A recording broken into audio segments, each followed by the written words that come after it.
They always tell you right. Every late-night radio show, every spooky story shared around a campfire, every tired trucker warning you over greasy diner coffee, don't pick up passengers. Especially not out here, miles from anywhere on a road that feels like it was forgotten by mapmakers.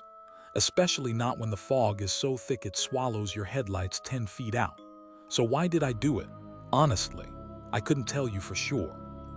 I risk a quick glance over, trying to be casual, like I'm just checking my mirror or adjusting the heating, but it's hard. It's like trying not to stare at something deeply unsettling, something fundamentally wrong. He hasn't moved. I mean, not an inch.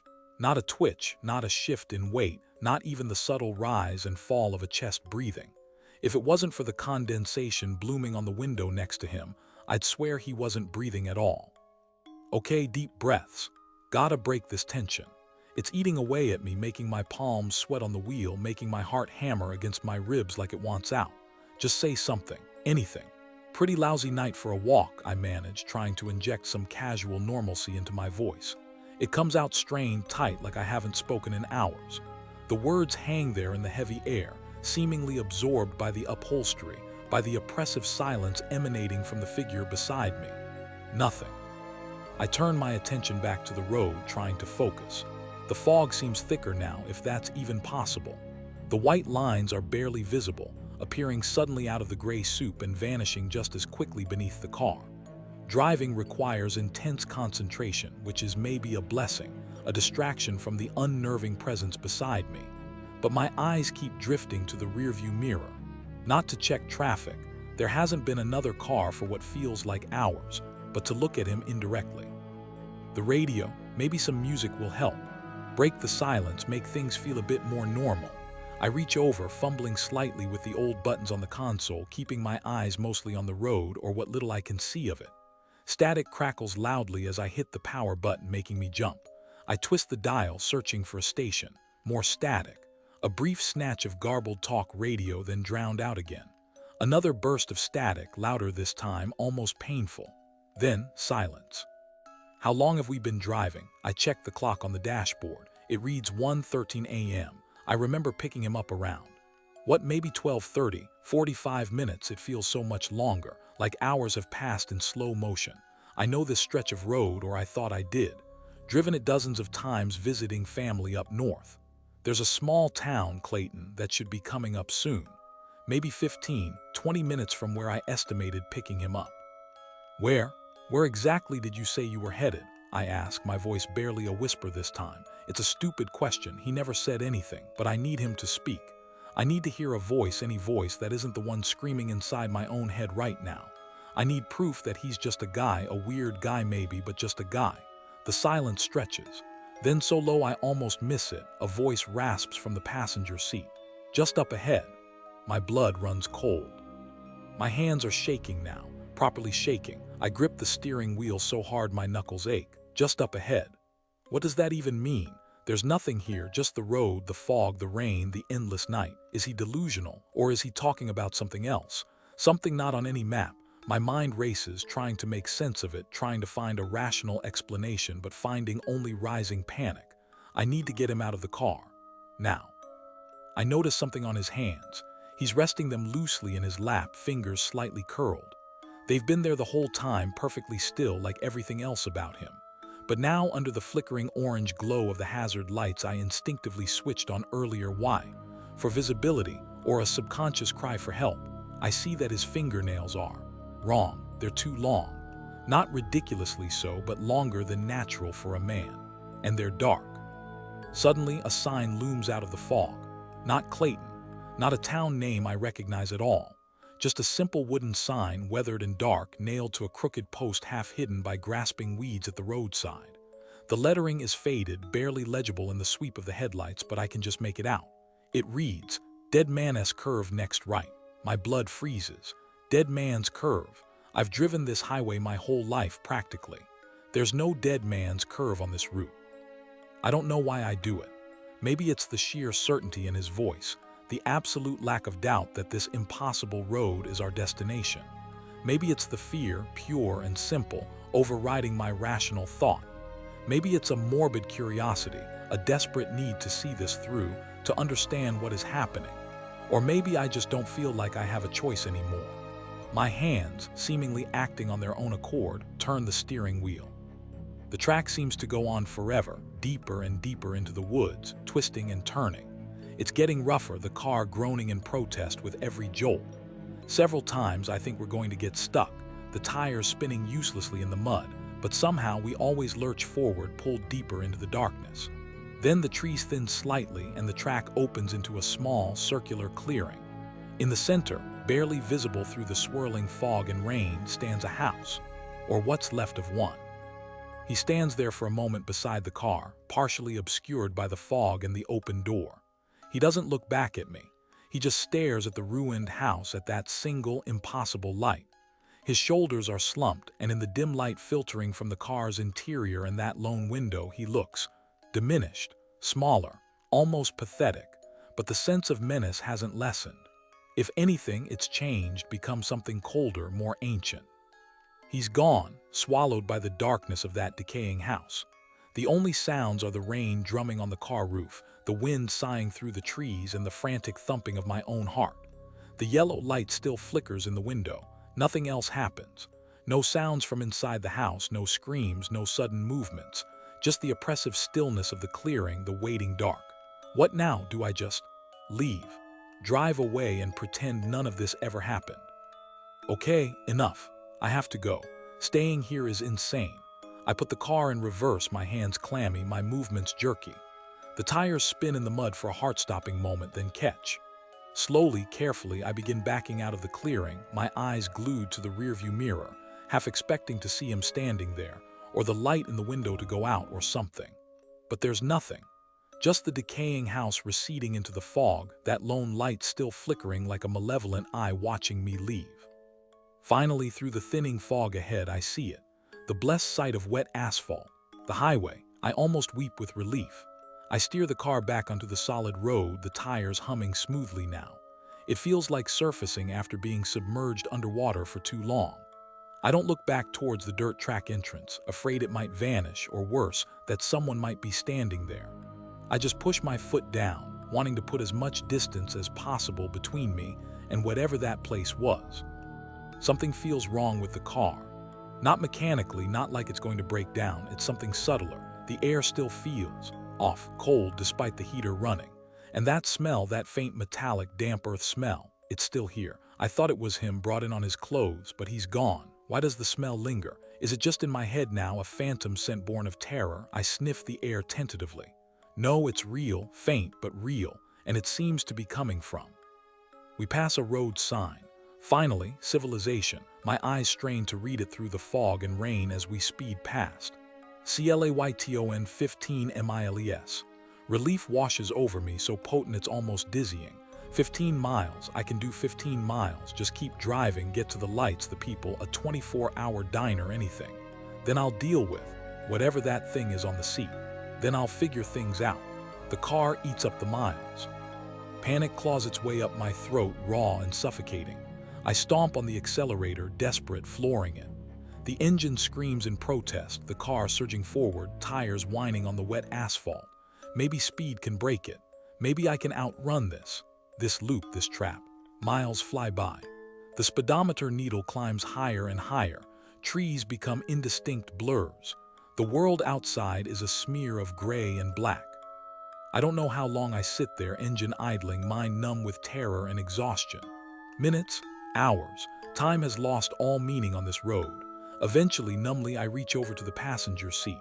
My fingers brush against the small, dark object I saw earlier. It's cold, metallic. I pick it up. It rests heavy in my palm. It takes me a second to recognize it, my brain struggling to process the impossible. It's my spare car key.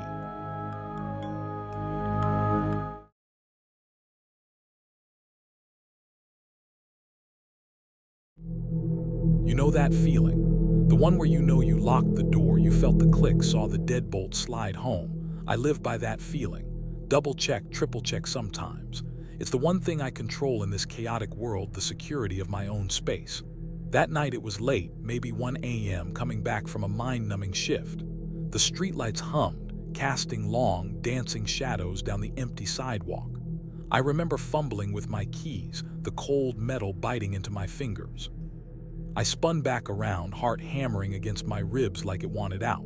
My hand instinctively reached for the light switch, but I stopped myself. If someone was messing with the door, flipping on the lights would just announce I was home and aware. Better to stay in the shadows, listen. I stared at the door, specifically at the chain lock dangling innocently in its track. It was perfectly still now, motionless.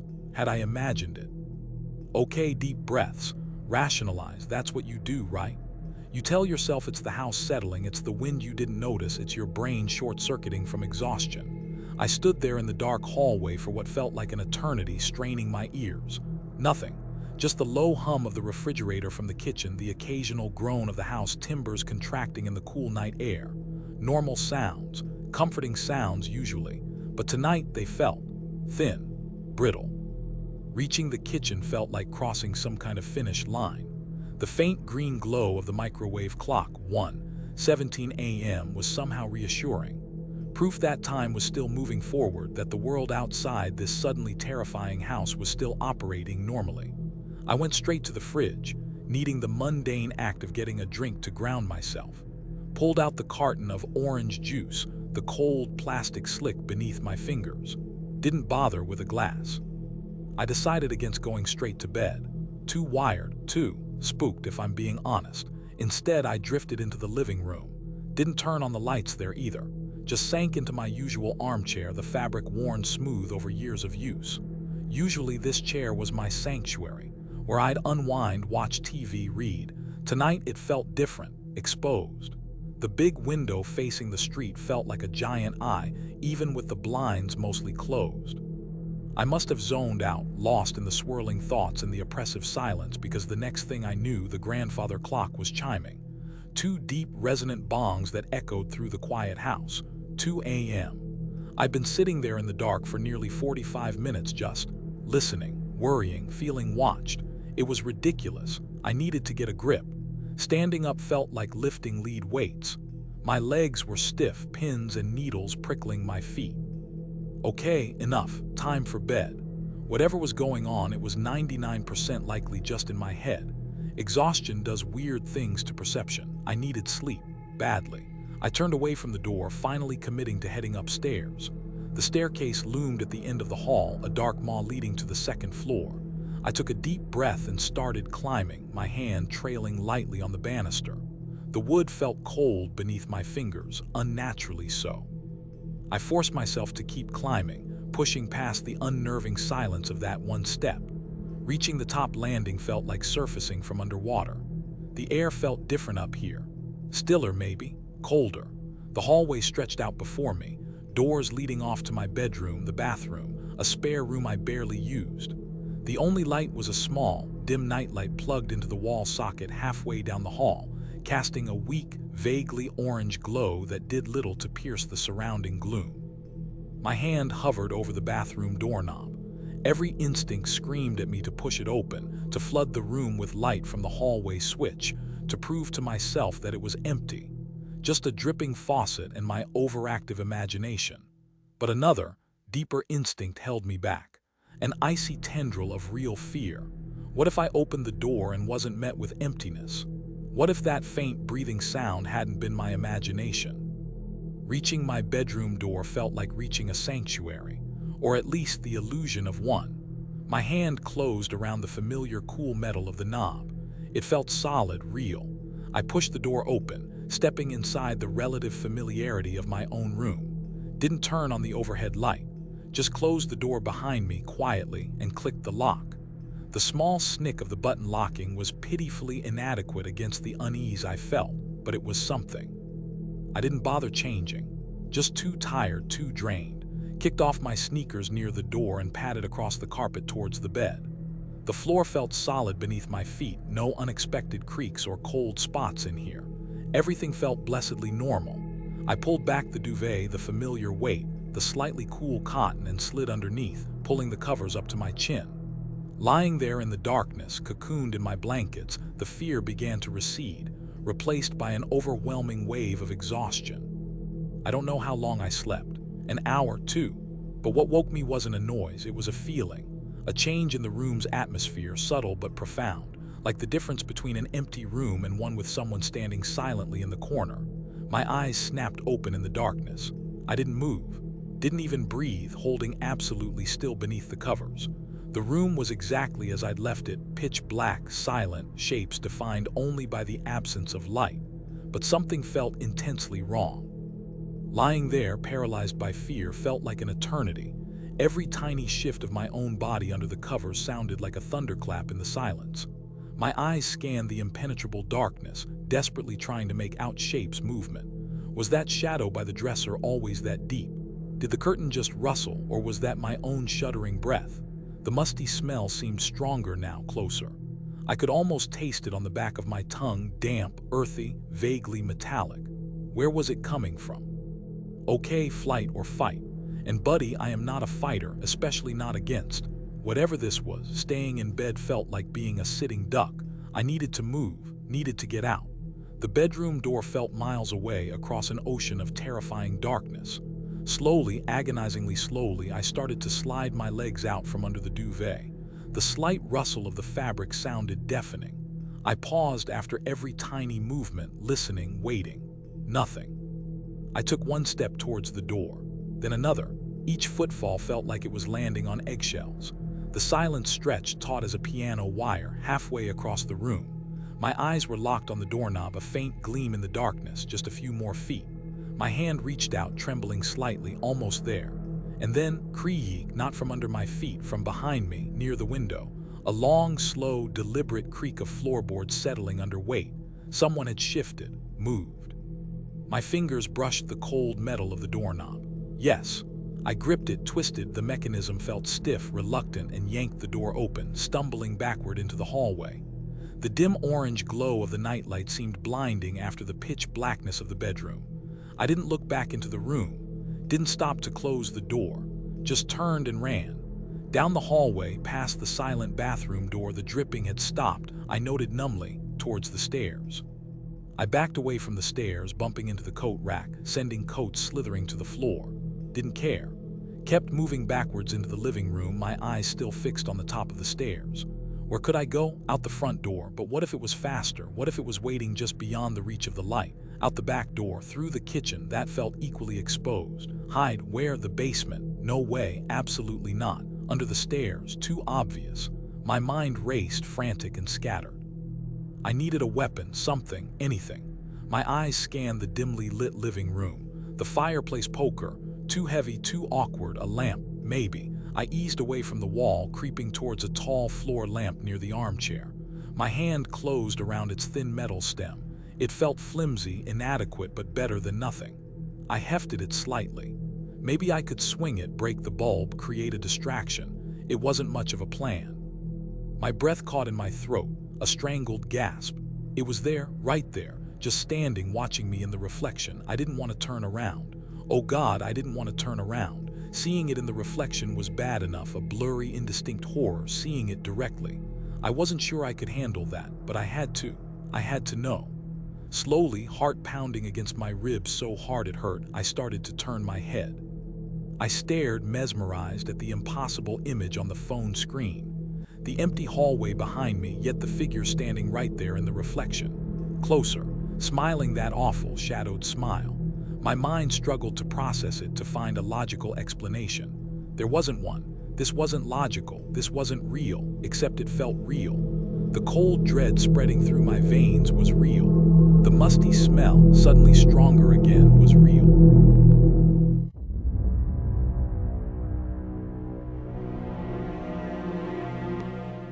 You ever get that feeling?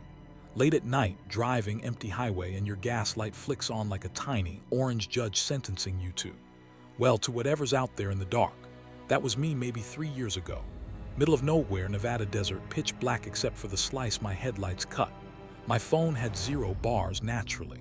Then I saw it way off the road like a weird mirage, a single flickering sign. Gas. It wasn't even a real sign, more like faded paint on old wood. As I got closer, the wrongness just amplified. The pumps looked ancient, like props from a 50s movie, all rusted chrome and thick, greasy hoses. There wasn't another car in sight, no sounds except my engine idling and the crunch of gravel under my tires. It was too quiet. You know how even in the desert at night there's some noise? Insects, wind, something. Here there was nothing. Just this heavy, oppressive silence that felt like it was pressing in on the car, and the light inside the station. Taking a deep breath, I killed the headlights but left the engine running. The sudden plunge into near darkness outside the glow of the station felt suffocating. The man inside hadn't reacted, still motionless, still staring. I swear I couldn't even see the slight movements of breathing. It was like looking at a statue someone had placed behind the counter. I got out of the car, the desert air colder than I expected, carrying a strange, metallic scent underneath the dust. Maybe just the old pumps. Pushing the door open felt like breaking through something solid, not just moving glass. There was no jingle from the bell, just a low, grating screech of metal on metal, like the hinges hadn't moved in years. The smell inside hit me instantly, not unpleasant exactly, but weird. Overpoweringly sweet, like cheap air freshener trying desperately to cover up something else. Something stagnant and coppery. The silence stretched. It felt like minutes, though it was probably only seconds. Just me, him, the pulsing light, and that weird, sweet smell. My voice sounded ridiculously loud, shaky, when I finally broke the silence. Hi, need to get some gas." He didn't react immediately. His head tilted just a fraction of an inch, a slow, deliberate movement that made the hairs on my neck stand up.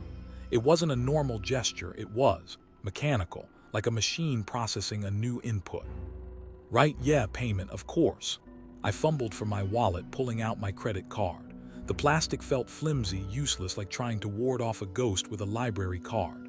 "Do you take cards?" I held it out, trying to keep my hand steady. His eyes flickered down to the card, then instantly back up to my face. The unnerving smile remained fixed. The raspy voice came again, lower this time, almost conspiratorial. "We prefer cash." After another stretched second that felt like an eternity, his right hand finally moved, but not towards the money. It moved towards a switch on the wall behind the counter, hidden in the shadows. It was a slow, deliberate gesture, his long, pale fingers extending. Flick. The pump outside clunked loudly, the sound jarring in the heavy silence. He turned it on remotely. His hand returned to its position flat on the counter. He still hadn't taken the cash. The pump clicked off. $40 exactly. Weird. Usually it stops just under or just over. This was precise. Too precise. Like he knew exactly how much my tank needed down to the last drop. I pulled the nozzle out, gas fumes mixing unpleasantly with that lingering sweet smell that seemed to have followed me from the store. My hands were shaking as I screwed the gas cap back on. Every nerve ending was screaming at me to just jump in the car and floor it. Pushing the door open again, the screech of the hinges seemed even louder, more grating. The sickly sweet smell was almost overpowering now, thick and cloying in the back of my throat. He was exactly where I left him, behind the counter, hands flat, unblinking eyes fixed on the spot where I'd been standing. As I stepped fully inside, his gaze snapped back to me. That slow, mechanical head tilt again. The smile, if possible, seemed wider, more teeth visible now. They looked very white. I stared at the object on the counter. It was a coin, but not like any coin I'd ever seen. It was old, very old, made of a dark, tarnished metal that seemed to absorb the flickering yellow light rather than reflect it properly. It was slightly larger than a quarter, thick and heavy-looking. There were markings on it, intricate symbols and lines that seemed to swirl and shift slightly as the light pulsed. They weren't letters or numbers from any language I knew. They felt wrong, disturbing. The coin was heavier than it looked, and cold, bone-chillingly cold despite the stagnant air in the station. The intricate carvings felt sharp, almost alive beneath my fingertips. The eye in the center, I swear I felt a pressure against my skin where it touched like it was pushing back. I snatched my hand away, clutching the coin tightly in my fist. The metal seemed to leach the warmth from my palm instantly. "Right, thanks," I mumbled, my voice thin. I couldn't look at the attendant anymore. I drove for what felt like hours, knuckles white on the steering wheel, foot heavy on the gas. Every flicker of light in my peripheral vision, every shadow on the side of the road made me jump. I kept expecting to see him, standing by the highway, or worse, in the back seat, reflected in the mirror. The coin was still clenched in my fist. It hadn't warmed up at all.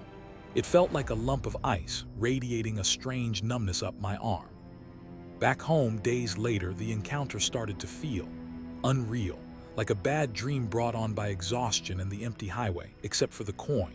It sat on my dresser, cold and dark, a tangible reminder. I tried looking it up online, describing the symbols, the eye, the metal. Nothing. No matches. No ancient currency, no weird cult token, nothing that explained what it was or where it came from. It was just an anomaly, an impossible object from an impossible place. Weeks turned into months. I tried to forget about it, shoved the coin into a drawer buried under socks and old papers. Out of sight, out of mind, right? Wrong. It didn't matter if I couldn't see it. I knew it was there. I could almost feel its coldness radiating through the wood of the drawer, and other weird things started happening. Little things at first. My car, the same one I drove that night, started having electrical problems. The radio would turn on by itself, always static. The feeling of being watched intensified. It wasn't just a vague prickling anymore. It felt specific, targeted. I started seeing him. Not clearly, never directly, just glimpses. A pale face with wide eyes staring from a crowd for just a second before vanishing. A figure standing motionless under a street lamp late at night, way down the block, wearing something that looked like an old attendant's uniform. I became obsessed. I had to know more. I spent hours online, digging into old newspaper archives, searching for obscure local legends, anything about disappearances or strange occurrences along that stretch of Nevada highway. It took weeks, but I found something. Snippets, vague references. An article from the late 70s about a gas station attendant who vanished without a trace from a remote desert outpost. His car was found, keys in the ignition, but he was just gone. This new knowledge changed everything. The coin suddenly felt heavier, colder, more sinister. It wasn't just a creepy souvenir, it felt like a contract, a marker. Had I somehow agreed to something that night? By taking the coin, had I accepted a future? The possibility terrified me more than anything. The glimpses of the attendant, the flickering lights, the sweet smell, were they warnings, or were they signs of transition? Was I slowly being drawn back, prepared for replacement duty? One night, maybe a year after the incident, I couldn't take it anymore. The constant fear, the lack of sleep, the feeling of being haunted, it was destroying me. I had to do something. I couldn't just wait for whatever was coming. I decided in a moment of desperation, fueled by caffeine and terror, to go back, find the station, confront it, or maybe just prove to myself it wasn't real, that it had just been a nightmare. I didn't tell anyone. Who would believe me? And then my GPS flickered. The screen went blank for a second, then lit up again with a new route. A shortcut, it said, down a narrow, unpaved road just ahead. My blood turned to ice. It was the same turnoff, the same road. It hadn't been there a second ago, I swear it hadn't, but now, there it was, a dark gash leading off the highway into the deeper blackness. I hadn't programmed any destination.